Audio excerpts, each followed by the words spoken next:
reproduira pas. Mes chers collègues, bien qu'il n'y a pas beaucoup de collègues, c'est d'ailleurs un peu décevant pour un sujet qui est quand même important, et la sécurité-défense. Je me pose des questions sur les finalités que nous recherchons. À la chute du mur, alors que je m'étais très fortement engagé contre le bolchevisme, nous étions un certain nombre à penser qu'il fallait faire une défense européenne. Malheureusement, nous avons dû rapidement constater qu'il n'y avait pas une véritable volonté pour construire cette défense européenne. En fin de compte, m'ayant occupé pour mon pays, la France également, de ces questions de sécurité et défense, je le dis rarement, mais en fait, il n'y a que deux pays en Europe qui ont une véritable volonté d'indépendance européenne. La France, qui a une puissance nucléaire indépendante, et la Russie. Il n'y a que deux puissances indépendantes véritablement en Europe.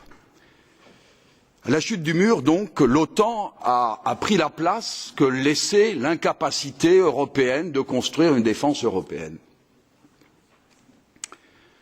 Pourquoi est-ce que nous voulions une défense européenne? Ceux qui s'étaient avec moi battus pour justement reconstruire l'Europe unie, parce que nous pensons tout simplement que les Américains, les États-Unis ont leurs intérêts légitimes, mais que l'Europe également a ses intérêts légitimes, et que les intérêts des États-Unis sont souvent les mêmes que les nôtres, mais ne sont pas forcément les mêmes, entre autres en Europe, pour les questions européennes.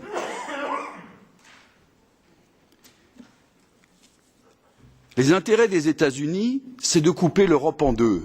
Ils l'ont écrit, Brzezinski l'a écrit, ils s'en sont donné les moyens. Et je les comprends, car évidemment, derrière le concept de l'atlantisme, ils créent une force capable de peser vis-à-vis de la Chine. Et pour cela, il fallait évidemment couper l'Europe de la Russie pour qu'il n'y ait pas cet axe continental de puissance, d'indépendance énergétique.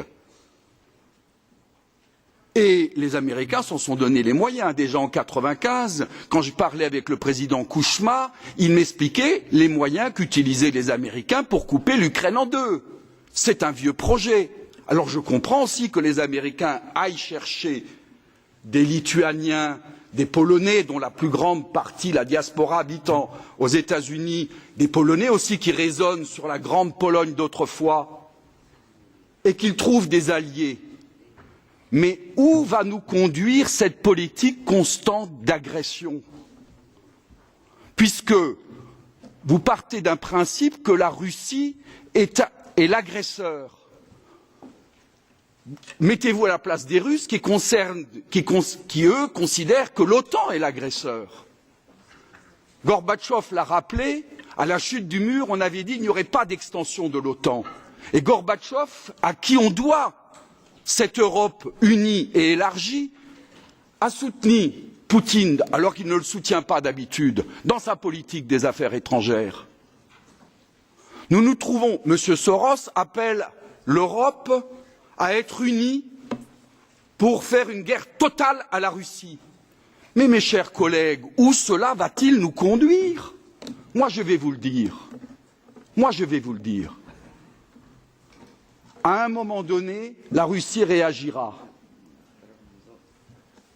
Ou bien nous rentrons dans un conflit nucléaire, et croyez-moi, dans ce conflit nucléaire, la Troisième Guerre mondiale, l'Europe a tout à perdre. Et ce qu'il restera, l'Occident a tout à perdre. Il restera avec la Chine, avec l'Asie, suffisamment de monde pour reconstituer un autre monde. Mais l'Occident a tout à perdre, parce que ça sera une guerre totale. Ou bien, mes amis, qui aiment bien jouer, je le dis sans méchanceté, à mes amis polonais, à mes amis des pays baltes, qui aiment bien jouer un peu à la petite guerre d'agression, ou bien vous serez occupés, il ne se passera rien, absolument rien. Et croyez-moi que le Français que je suis, qui demain, quand nous accéderons au pouvoir, car nous accéderons au pouvoir, qui se retirera de l'OTAN, parce que c'est la politique de la France de toujours, eh bien, il ne bougera pas. Il ne bougera pas. Alors la solution aujourd'hui, c'est la guerre totale ou bien une situation d'agression qui, en fin de compte, aboutira, qu'il ne se passera rien et vous serez alors agressé parce qu'à force de chercher la guerre, vous la trouverez.